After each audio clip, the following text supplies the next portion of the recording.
ரீனா நவீன் கிட்ட இங்க இருந்து போற வரைக்கும் இப்படியே இருந்துடலாம்னு முடிவு பண்ணிட்டியா? இதனால ஒண்ணுமே ஆக போறது இல்லடா.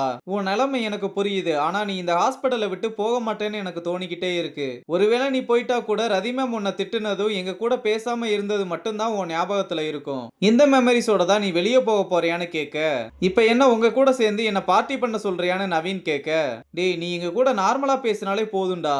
நாங்களாம் உன்னை ரொம்ப மிஸ் பண்றோம். கொஞ்சம் யோசனை பண்ணி பாருன்னு சொல்லிட்டு போறா. அப்புறம் நவீன் கேண்டீன்ல இருக்கும்போது தேஜு வந்து ஹாய் சொல்ல, நவீனும் சிரிச்சுக்கிட்டே பேச ஆரம்பிக்கிறான். இத பார்த்து சாக்குல, டேய் என்னடா திடீர்னு சிரிச்செல்லாம் பேசுறேன்னு கேட்க, எப்படி இன்னும் 3 மாசத்துல வெளியே போயிருவேன். இதுக்கு நடுவுல உங்க கூட பேசாம இருக்கிறது ரொம்ப கஷ்டமா இருந்தது. அதான் இருக்கிற வரைக்கும் உங்க கூட ஜாலியா இருந்துட்டு போயிடலாம்னு முடிவு பண்ணிட்டேன்னு சொல்ல, தேஜுவுமே இதை கேட்டு ஹாப்பி ஆகுறா. இங்க சினிமா டாக்டரோட பொண்ணு வந்து ராக்கி கிட்ட அறிமுகமாகி, எங்க அப்பாவுக்கு 25th வெட்டிங் ஆனிவர்சரி வருது, அதுக்கு சர்ப்ரைஸ் பண்ண நீங்க தான் எனக்கு ஹெல்ப் பண்ணணும்னு சொல்றா. இவளோட பேரு சாரு. இங்க மதன் அர்ஜுன் கிட்ட வந்து, ரதி ஏன் உன் இடத்துக்கு போட்டி போடணும், உன்கிட்ட ஸ்டேக்ஸ் இருக்கு, ஆனா அவங்க கிட்ட என்ன இருக்கு, இதுல சிஇஓ ஆசை வேறன்னு ரதியை பத்தி ஏத்தி விட, என்ன மதன் அவ்வளவு சீக்கிரம் என்ன பிரெயின் வாஷ் பண்ணிடலாம்னு நினைச்சியா?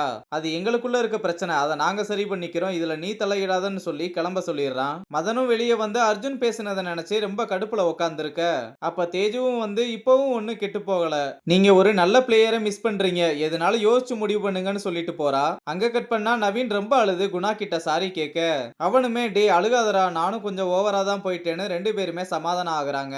அப்ப ராக்கியும் சாருவும் அங்க வர, குணாவும் நவீனும் அழுதுகிட்டு இருக்கத பார்த்துட்டு, டே என்னடா 2 பேரும் ஒண்ணு சேர்ந்துட்டீங்க போலன்னு கேட்க, அதுக்கு நவீன் தான் குணா ரொம்ப கெஞ்சினாண்டா, அதனாலதான் பேசிட்டேன்னு சொல்றான். அப்ப சாருவை பார்த்து இவங்க யாருன்னு குணா கேட்க, இவங்க தான் சினிமா டாக்டரோட பொண்ணுன்னு சொல்லி சர்ப்ரைஸ் பிளானை பத்தி எக்ஸ்பிளைன் பண்றான். அப்புறம் ஒரு பேஷண்ட்டுக்கு டெலிவரிக்கு ரொம்ப முன்னாடியே பனிக்கூட உடஞ்சதுனால குழந்தைய காப்பாற்ற முடியாத சுச்சுவேஷன் ஏற்பட, இத ரதி கிட்ட இன்ஃபார்ம் பண்ணது இமிடியேட்டா ஓட்டியை ரெடி பண்ண சொல்றாங்க.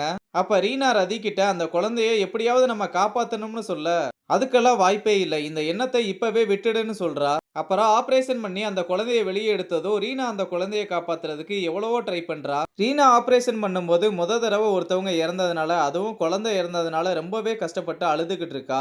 அப்ப ரதி தான் வந்து கொஞ்சம் ஆறுதல் சொல்றா. அப்புறம் குழந்தை இறந்த விஷயத்த அவங்க அப்பா கிட்ட சொல்ல, இதுக்கு முன்னாடி அவங்க ஒய்ஃபுக்கு பல முறை அபாசனம் ஆயிருக்கும் போல, அதையெல்லாம் சொல்லி ரொம்ப அழுகிறாரு. அப்ப ரீனா தான், இதுக்கப்புறம் உங்களுக்கு குழந்தை பிறக்குமா என்னன்னு எனக்கு தெரியாது சார், உங்க 2 பேருனால ஒரு உயிரை உருவாக்க முடியலன்னு நினைக்கிறீங்க, ஆனா இங்க எத்தனையோ உயிர் அம்மா அப்பா இல்லாம இருக்கு, பெத்துதான் எடுக்கணும்னு இல்ல சார், தத்தும் எடுக்கலாம், உங்க ஃபீலிங்ஸ் என்னன்றதை என்னால புரிஞ்சுக்க முடியலதான், ஆனா அம்மா அப்பா இல்லாத ஒரு குழந்தையோட ஃபீலிங்ஸ் என்னன்னு எனக்கு தெரியும்னு சொல்ல, ரீனா பேசினதை பார்த்து ரதி பெருமைப்படுற மாதிரி காமிச்சு இந்த எபிசோட முடிச்சிருக்காங்க.